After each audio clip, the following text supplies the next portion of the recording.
Okay, so don't forget, this is what the last of the Bill of Rights, so try to pay attention to this one, alright? Good.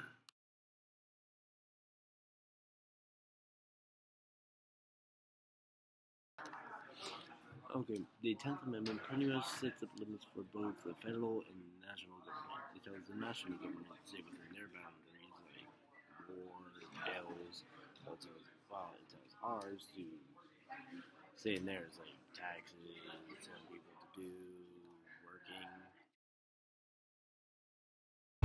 The 10th Amendment is what's known as a rule of construction. This is a legal phrase the framers were quite familiar with. It's basically a set of instructions on how to read the entire Constitution. To understand this, first let's review the text of the 10th. The powers not delegated to the United States by the Constitution, nor prohibited by it to the states, are reserved to the states respectively, or to the people. As a rule of construction, we're told two primary things. 1. The federal government is only authorized to exercise those powers delegated to it in the Constitution and nothing more. 2. If something isn't delegated to the federal government and isn't expressly prohibited to the states, then the people of each state get to determine whether or not they want to deal with something and how. Thomas Jefferson called this the foundation of the Constitution, and if you apply these two rules to anything and everything done or proposed to be done by the federal government, your foundation will be strong.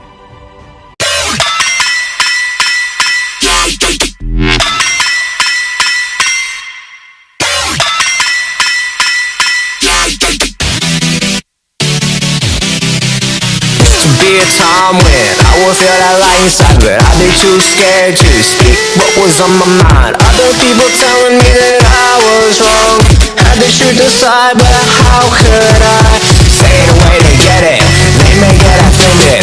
I'm gonna speak the truth even if you don't wanna hear it. I know it may feel like I'm trying to be the bad guy, but if you had the truth, I would wanna know.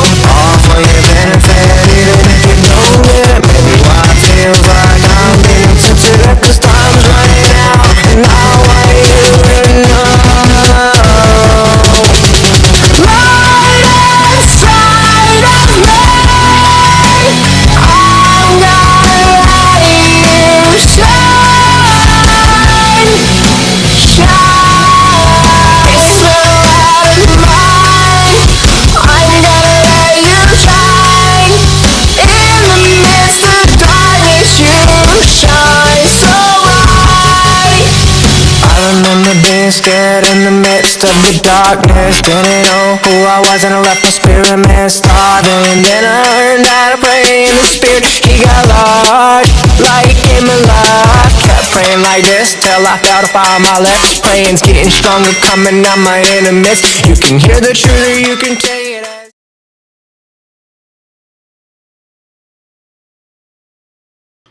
I think that it does need to be updated because some of our population is getting a little too out of control.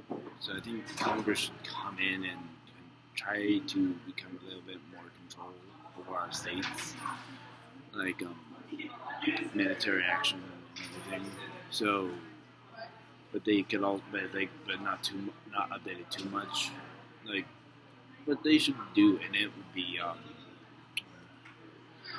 have more power, but not too much, so they can like control other things in our states, like military or another police, and other people and some other companies, so like the companies aren't, being too much over control and like making minimum wages too low and everything, but also cheating their workers out of it. So Congress could, if we upgraded it to where the Senate could come in and kind of change them so that they could,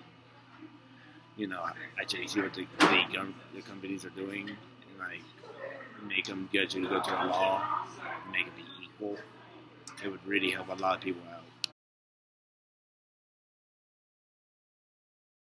Yeah, I think this is needed for our country because if we didn't have it, but if the Congress was just just powered in, it'd just be like an oligarchy or whatever.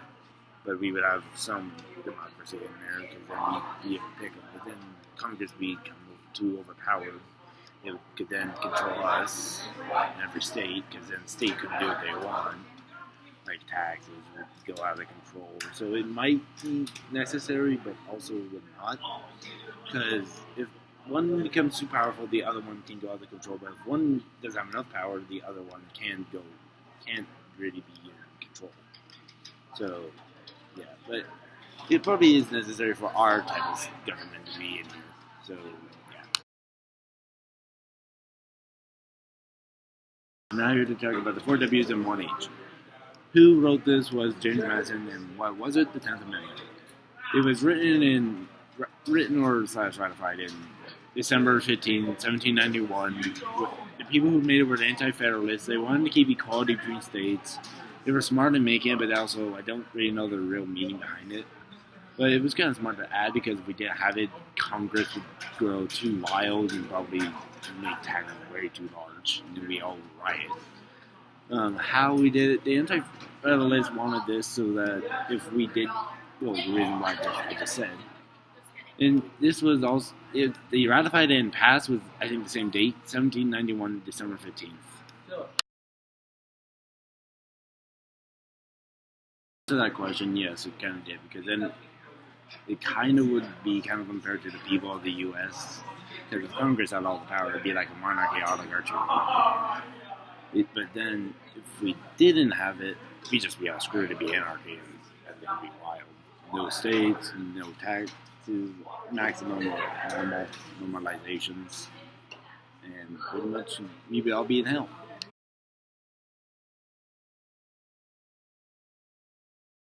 Okay, under this amendment, states could pretty much impose their own taxes for their own purposes, so they could pretty much be lying. It was like, oh, we need $500 million. We'd be like, all right, we pay that. They would also allow to regulate internal affairs like riots, war problems, like state problems, and everything, like banks, like how much they do and everything. They would also be able to set up publicly owned institutions like schools or hospitals, or prisons, like we were talking about yesterday.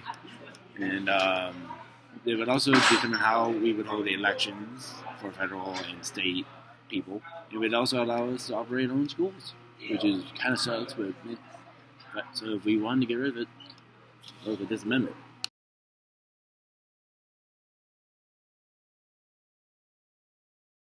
No, they couldn't, because this is a pretty solid amendment of the whole bunch, but there are better ones. But they probably could if they actually tried looking into this and like looking at the whole Constitution and trying to figure out which one could valuable it or change it. So yeah.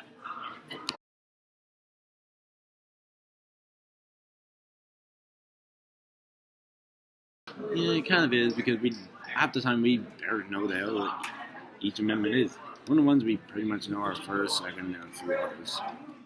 But if we forget this completely, we are screwed. But kind of not, because we all know that we all have our limits.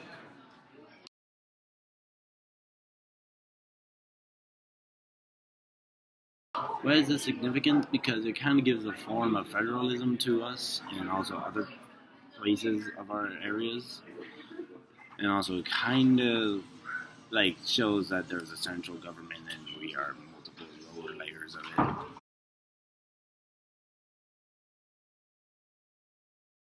Can you sue the federal court and state court?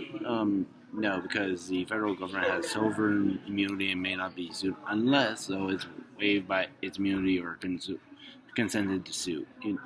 Because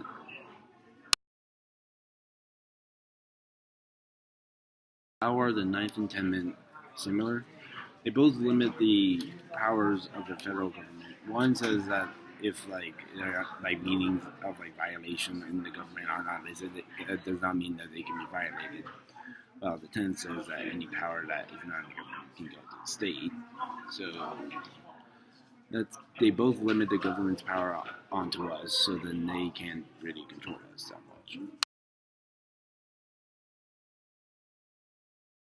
What I thought about this project was it was kind of fun to do because it taught me about my amendment,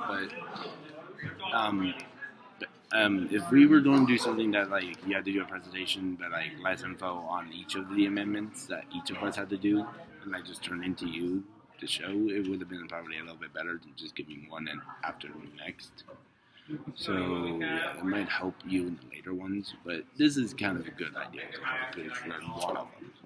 But if you're going to have us learn more of them, try having us do something like that. Like have multiple, learn about all of them.